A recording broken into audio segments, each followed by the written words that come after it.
பைரவா. கோபம் ஒரு மனிதனையே கொல்லக்கூடிய நோய் கோபம். சூடு ஐட்டம்னு சொல்லுவாங்க. ஒருத்த கோபம் இருந்தானா சூடு ஐட்டம்பான்னு சொல்லுவாங்க. அந்த வெப்பம் அவனுடைய மனதை கொல்லக்கூடிய நோய் தான் கோபம்னு சொல்கிறோம். கோபத்தில் ஒரு எடுக்கக்கூடிய முடிவுகள் நம்ம வெற்றி ஆகும்னு நினைக்கிறோமா? யாரும் நினைக்கிறதில்ல. பல வருட உறவு கூட இந்த கோபம் ஒரு வார்த்தையால் அழிச்சிடும். கோபத்தில் எடுக்கக்கூடிய முடிவுகள் வாழ்க்கையவே நாசமாக்கிடும். ஒரு ஆண் மிகப்பெரிய ஒரு சக்தி வாய்ந்த திறன் கொண்டவன். ஒரு பெண் மிக மிக ஒரு சக்தியை உந்துதல் உள்ளக்கூடிய திறன் உள்ளதான் பெண். இந்த கோபங்கிறது ஒரு நிலை வந்துருச்சு ஒரு மனிதனுக்கு அப்படின்னா அவன் எதுலேயுமே வெற்றி அடையவே முடியாது. அந்த கோபங்கிற சூடு, கோபங்கிற வெப்பம் மனதில் ஏறிட்டான் அவன் அழித்து கொண்டுள்ளான்.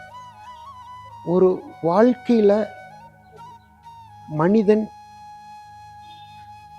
ஒரு நெருப்பு, ஒரு குச்சி, வெப்பங்கிறது ஒரு ஊரையே அழித்து விடும்.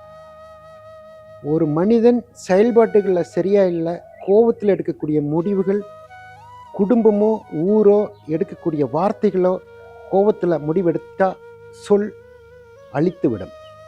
அந்த அழிவு தான் வெப்பம்னு சொல்கிறோம். அந்த அழிவு தான் சூடுன்னு சொல்கிறோம், கோபம்னு சொல்கிறோம். மனசு சரியில்லைன்னா என்ன நம்ம செய்யணும்?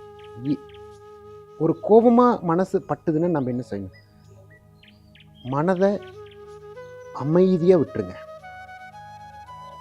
கோபம் வருது அப்படின்னாவே பல்லை இறுக்கி கடிச்சுக்குங்க. பல்லை கடிச்சுக்கடான்னு சொல்லுவாங்க.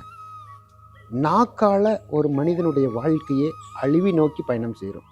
கோபந்தான் மிகப்பெரிய அழிவு அப்படிங்கிறது. கோபம் வரபோது நம்ம உடம்பே பார்த்திங்கன்னா மாற்றமாயிரும்.